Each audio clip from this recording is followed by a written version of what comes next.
Hello everyone, Wise Guy here, and it's time for episode 7 of my logistic pipe tutorials. I want to continue with the practical applications, and I'm just setting the time and the weather to make sure because I get a lot of rain for some reason. So last time we made a practical storage system. Basically in here we had a few diamond chests and we were making a very compact and tight area that we can store everything in. And you can see when I hit my request pipe here that I've put some items in here already because I want to show you today an auto crafting setup, which is probably the second most important thing of logistic pipes, the thing that people love the most about this. So we have everything that we can store there. We can request one item at a time by just hitting our request pipe. Let me go ahead and come out here. And I should be putting this request pipe actually right on top of that inner chest, but for now, let's go ahead and just put it right here. I'm just going to do it this way and I'll show you afterwards what I'm going to do with it. So for an auto crafting setup, guys, you will need the storage setup. If you don't know how to make a storage setup like this, go ahead and watch my last video. Episode 6 does cover this. It's only about 8 minutes. I made it a lot shorter for you guys. I was doing 30-minute uploads, and I decided to make a couple of these a little bit shorter. It allows me to record a few more in a day and kind of schedule some so I can make sure I get a video up for you guys every day. The other thing, guys, I don't know if you noticed, but I am uploading every single day. I'm trying to get them up by 5 a.m. on Pacific time. So there'll be a new video every day. Tomorrow you'll get another video. We're going to continue the practical application setup, and then I want to start moving into more advanced setups and some things that I've been working on lately. So guys, without further ado, let's go ahead and start the auto crafting setup. You're going to need a few things for this, and I'll go ahead and show you those right now. Alright everyone, I got everything I need, and I'm back now. So for this setup, we are going to need the storage system as I mentioned. We're going to need auto crafting tables, one for every item that you want to craft. For this, I'm actually going to be making Redstone Engines, guys, so I actually have the patterns here just to help me out. This is to make the piston, and this is to make the Redstone Engine itself. It's something that a lot of people make in BuildCraft, and I wanted to go ahead and show that in an auto crafting setup. So you will need your auto crafting table. You'll obviously need the ingredients itself to make up the different items. So I need cobblestone in my storage system, iron, redstone, planks, and then just the bare components. So I don't have wooden gears in my system, but I do have logs, and I'm going to make those logs change into planks and sticks and gears, and I'll show you how all of that works. So we actually do have some planks in the system, but I'm mostly going to be using the log to stick method just to kind of show you and demonstrate in case you don't have any more planks in your system. Let's see, outside of this, you're also going to have some basic logistic pipes, of course, to connect your network. You will want a crafting logistics pipe. Mark 1 will work perfectly fine. Mark 2 just pulls item at a faster rate, and Mark 3, I believe, pulls full stacks at a time. So it's just a little bit faster, and I'm using a Mark 3 just because it's easier for the video, so you guys aren't waiting for things to craft for me to do it this way. Now finally, another optional item you can have is a crafting sign creator. I did demo this in, I believe, episode 1 or 2 of my tutorial series. This is the recipe here. And basically this will allow us to label our items, so when I have a huge wall of crafting tables, I'm going to know which one's which. And guys, let's go ahead and get started. Without further ado, I'd like to show you the auto crafting setup. So I'm going to go ahead and just place this right here on this wall, and I'm just going to begin laying out auto crafting tables. I'm going to need quite a few of them, and I opened that one up by accident. So because I'm going to need quite a few, I'm just going to go ahead and place out, let's do 8 for now, and we'll see how we're doing. Looks like I made an extra one of those by accident as well. So the first thing I want to make is going to be my log to plank recipe. Now to do this, auto crafting tables work just like regular crafting tables. I'm going to put that recipe in here by putting my log in, and for that I get 4 planks. Right, the next thing I want to do is say that 2 planks equal 1 stick. So let me go ahead and get some more planks here. And I'm going to say my 2 planks equal 4 sticks. And let me go ahead and get some more sticks as well, because I didn't have enough. Now in this recipe, wooden gears, guys. So that's my 4 sticks make 1 wooden gear. And you can see I'm just making the components here. Now I'm going to do my piston recipe, because there's not a way to make iron or make redstone. other than maybe having your iron that's already smelted from your ore or already macerated and then the iron dust. But we don't need to have that in our system here. That would be more of an auto smelting system, and we'll have that set up coming tomorrow actually. Redstone, same thing. That's just something you need to have. There's not really an easy way to make that. I don't think there's any way to make that actually unless you're using something like Equivalent Exchange, which I have Equivalent Exchange 3 installed. I guess you can smelt redstone ore if you pick that up somehow and get it from a scrap box, but there's not really any way to get redstone otherwise. So just as an example, guys, only things that you can actually craft are going to be needed in the crafting table. So without further ado, let's go ahead and do that piston recipe now. This is why I laid it out of my inventory, because I always forget this recipe. I don't know why, it's really fairly easy. It's a really good shaped crafting recipe. So there's my piston, and I'm going to need one more of those in my inventory, so when I lay out this next one here, actually, I think we'll be good with that. So let me go ahead and get this recipe here.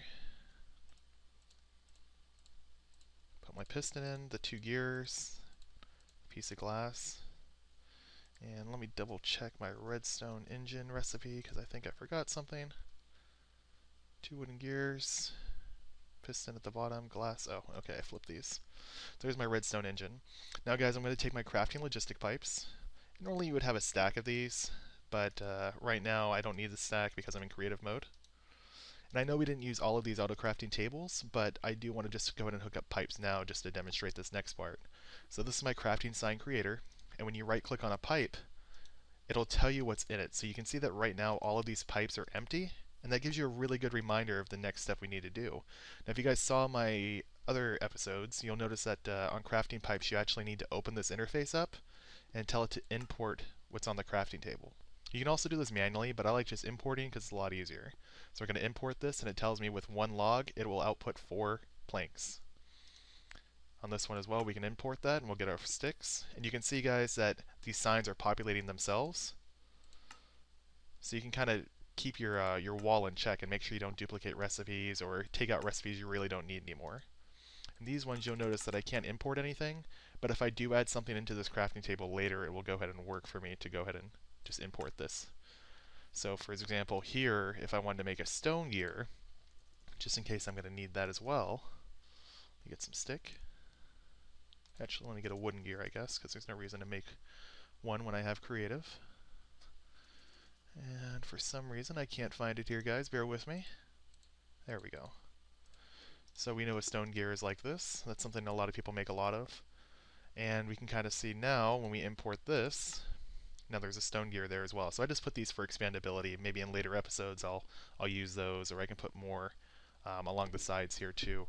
And guys, there's no height limit. I can go all the way up here. You can stack them right on top of each other, as we saw. There's no issues here at all. You're just going to need to make sure you put on a crafting pipe on each one. And I'm not even sure how many we have here. In that storage setup I did, it was very, very compact. So this is 3, 4, 5, 6, 7. So this is something you can fit in a famous dire wolf 9x9.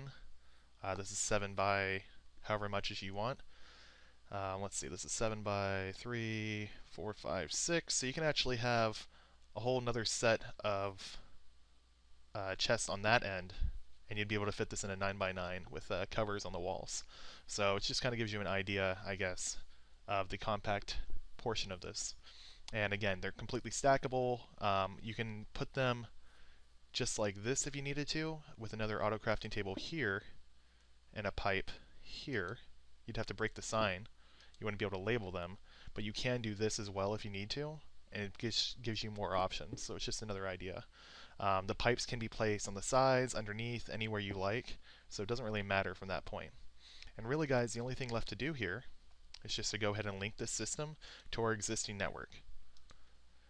Now, I did show some other things such as inventory connector pipes and things like that, so if this is in a remote location, you can do things with ender chests and inventory connector pipes, and maybe I'll show you that in just a second. By putting this ender chest here, I was able to do that. But basically, guys, now we can just go through our system, whack this with a wrench, and I am going to go ahead and move that request pipe, guys. I don't like it sitting there. It's going to spit my items everywhere. I really suggest that with request pipes, you always put them on a chest. So let me go ahead and do that. And I didn't get one. There we go. So let's go ahead and do it this way. Put a request pipe there. That way our items go into our ender chest and we can access it with an ender bag. Now we can see we can access these raw materials here, redstone, gears. Well, gears we actually don't have any, but the logs, the planks. And what I want to show you is that I can craft a redstone engine now, and it's going to go ahead and give me everything I need, and all extra items will go ahead and filter to whatever my default route is. Now if you guys remember in my tutorial, I put my default route yes here on this chest, and I'm going to go ahead and take out the quick sort because you don't want your request chest to also be your quick sort chest. When you request items, they'll fall in here and they'll be sorted right back out again. So really I should be having a separate ender chest system for my requesting, but we'll go ahead and work on that in more an advanced tutorial or a later tutorial, probably in a couple episodes. For now, I'm just going to take out that quick sort, so when I request items, they aren't pulled right back into my network, and we'll go ahead and go from there. So guys, let me go ahead and change the time here, and I'm just going to cut real quick to make sure I have everything in stock before we go ahead and craft. Alright guys, so I made sure we had everything set up here, and I'm going to go ahead and craft a redstone engine. So we're going to see all the materials come through these pipes here, and it's really, really cool watching. It's actually a lot of fun. So I'm going to request one of those, and it tells me I'm missing a piece of glass. So I thought I'd double check that, but that's a good way to demonstrate that you can request different items, and they'll let you know if you have them or not. So I could have sworn I had glass in here somewhere. It looks like I don't, so not a big deal. I'll just add glass into my network. It's a little embarrassing. I said I was going to cut and make sure everything was there, and then look what happens. So let me go ahead and put this in here. It can be in there with the sticks. It's not a big deal at all. That just my provider was set up to leave one item per stack, so it'll still leave a piece of glass in there, and any overflow will still go in there. So let's go ahead and request a redstone engine. It says successful. You can see all the parts go over here, and then boom, out pops a redstone engine. It happened really quick. Did you guys see it? I barely saw it. That's how fast this is compared to yourself crafting everything you need. Can you imagine sitting there and crafting your 2 gears, getting your redstone and iron, getting your planks? Oh, don't have any planks. Let me craft some planks with logs. Let me craft my sticks for the gears. There's just a lot of stuff here. So I'm going to go ahead and order, not 226. That was a little too much. Let's order 20 redstone engines. We can just see all these materials going, just flowing and flowing and flowing. It's just filling up every spot. And then out pops my redstone engines. How cool is that, guys? You just see each one coming along, flowing through. You saw that the extra sticks here went down the default route for a second, but then it actually popped back to its provider pipe. I don't know if you saw that or not, but there was a polymorphic, actually, not a provider, excuse me. Polymorphic item sink in there that sent it back to the correct chest with sticks in it. And here are my 20 engines. So now I can go ahead and request again. Let's do 30 engines, and I'm going to show you one more thing. Oh, it says I'm missing some cobblestone. So let's go down to 20 engines. And on the actual redstone engine one itself, I'm going to open this up, if I can. Let's see if I can get back there before this is done. You can actually see everything populating here, guys. Now the gears aren't filling in as fast, but that's just because everything else is a little bit quicker. And this is a thing that I wanted to demonstrate here, so I'm glad this happened. Sometimes when you request too much at once, your table will kind of get a few extra parts in there. I don't know if it's something like too many packets traveling through the network at once, which is more of a networking term for computer networks, or if it's something that's just has to do with logistic pipes being a little bit buggy. But you can see that it has picked that up. It said 3, and now there's only 1 there. So sometimes there'll actually be extra pieces in there. Sometimes it's just something that's buggy and it's a visual bug. It's not actually there. Just something to be aware of, guys, because we can see we got all 20 chests still. There wasn't any mistakes. Now, one last thing I wanted to do was just show some remote ordering. So I was talking about hooking this up to an ender chest and hiding it somewhere that's inconspicuous, because maybe you don't want a full wall of crafting. You know, maybe you do, but you don't want to have all these pipes and everything. You want to have all that hidden in a wall. And your request pipe, you want to be able to just request me remotely from. So with that, guys, I think we're going to wait for an advanced tutorial for it. I can show you how it works on the server, but I think I'm going to wait for that one. Let me go ahead and see where we're at on time. Alright guys, so we're doing pretty good on time. We're only at about 15 minutes or so, maybe just under. So I am going to go ahead and show you remote ordering. This isn't too much of an advanced feature. It's something that you can work towards, and you would more than likely want a separate ender chest for this. So again, guys, I mentioned that this ender chest setup in my other video was great for a quick sort because I would want items to be able to be deposited into my ender bag, or my ender pouch, excuse me, and that way they can be quick sorted into my system. I don't have to come back here all the time. Now the other thing you might want to do is make an ender chest for your request pipe, because you don't want your requests falling into this chest and then being sorted right back into your system. That's not going to help you at all. So you can make a separate ender chest with different dye colors here. That's part of the ender storage mod. And that way you can send your requests to a different area. So for now, I'm just going to go ahead and use this ender chest, and probably next video I'll set up something a little bit cleaner that'll have a separate ender chest for requests and a separate ender chest for quick sorting. But for remote ordering here, so let's just imagine this is my request chest. That's why I have a request pipe on it. And we want to be able to order something from anywhere in the world and be able to access it. So we are going to need our ender pouch. We're going to need a remote orderer, which you can craft this way. 2 diamond chipsets or 2 timing gears with a 4-piece of glass. In the latest update, guys, actually you can do remote orderers with different colors so you know which ender chest or which network you're plugged into. I can craft this into a red or a light blue or a green or any of the dyes basically. I don't have that update yet. We should be getting that within a couple days, so I'll probably show you that in a later video. The next thing here is going to be the remote orderer logistic pipe. And that's just a basic logistic pipe with an ender pearl. I'm going to go ahead and connect that to the chest. And then when I right click on it with my remote orderer, you can see it says connected to pipe in my bottom left screen there. You can also see in the inventory here it says has remote pipe. Now anywhere in the network that I have items stored, I can request stuff with my remote order, like let's say 5 redstone engines, and they're going to go ahead and get crafted. Now when I open my ender pouch, you'll actually start seeing these pop in here. And I can pull them out from here, and I don't have to be next to my network. And this will work interdimension as well because it is ender storage. So I can be in the nether, or in the end, or in a different Mistcraft world, and I can be requesting items and pulling them out.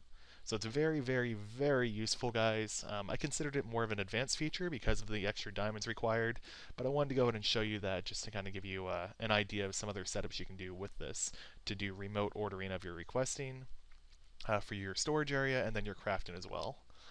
Next, guys, I think tomorrow we'll be talking about an auto smelting production facility. That's going to be using industrial craft machines. If you don't have industrial craft, guys, I highly suggest you check it out. It works very, very well with buildcraft and logistic pipes in general, as well as a lot of other mods. There's just so much you can do with industrial craft, and if you like machines and systems like this, you're going to love industrial craft because it just basically takes buildcraft and moves it into engines like electric furnaces and stuff like that. So we're going to make our auto production facility on this side over here, and I'm just going to line up some macerators and furnaces and things like that. Now guys, this is 100% applicable to vanilla items, so if you don't want to do that, you just want to use buildcraft, you can always use a regular vanilla furnace. You can supply that with charcoal or coal or whatever you want to use to burn it. I'm going to be doing electric, and I'm probably just going to use a cheap power setup that I'm going to not get into. Industrial craft has its own power system, and I'm not doing an industrial craft tutorial right now. I'm doing logistic pipes, so I will try not to move too far into that. I'm going to try to stay on topic, and I hope you guys look forward to it. Again, that'll be up tomorrow at 5 a.m., and I'm really, really excited for that, guys. So just one more time to show you this remote orderer. We just put the pipe down, we right-clicked it with the remote order itself. It says connected to pipe. And then I'm actually able to click anywhere over here. So we'll do it here. I'm going to run out of cobble, but we'll see if we can get some more of these. Let's see if we can just get one more engine. One more. There we go. We can see the materials go there, and it is pulling into the system here, guys. So that kind of, again, just gives you the idea of what you can do. Then I open my ender pouch. It'll open that bag because it's tied to it. We can see that chest open here, guys. So sorry, there we go. You can see that chest open, and we can pull out our redstone engine here. So guys, I'm going to go ahead and work on setting up something a little bit cleaner here, and I'll show you basically how remote ordering works in the real world. I'm going to hop on the server real quick before we wrap up and just kind of show you what I'm using right now as my remote orderer. I think I said I had a hidden surprise when I showed you guys the last episode. I'll go ahead and show you what that is now. So guys, I'll be right back. Alright Alrighty guys, I'm back. So last episode I went ahead and demonstrated my storage area here. I just kind of showed off what I'm doing right now. And for any new viewers, again, this is just a very rough layout as far as the stone and cobble there. I wanted to make sure I had enough space for both my floors. And basically guys, you can see that I have a request pipe that's going into an ender chest, and this is my quick sort chest. The reason I did this is anyone that was coming in here from our server was actually trying to steal items from me every once in a while, so I had to go right back into my sort chest to be sorted into my network because that's what I wanted to happen. Now down here I actually hid another ender chest. I'll go ahead and show you guys that real quick. And I broke a little bit more dirt than I needed. Oh well. So this ender chest down here, you can see it's got 3 blue, a different color code there, is actually used for my remote orderer. This is just like I showed you guys. So here's my remote order pipe, here's my ender pouch. And with my remote order pipe, I can request everything just like I would be able to in the tutorial that I showed you. I'm just lagging a little bit here guys, sorry about that. Recording on the server doesn't always work. I want to do a let's play here, but I don't know if it's going to work or not. I'll have to test out a few things. So, remote ordering guys, this is everything available in my network. You can see I have a lot of things. Been playing on the server for a little while now, and I don't have any auto crafting yet. So right now we're on both. I showed you guys this when I showed the request pipe feature on episode 1 or 2 when I was going over pipes.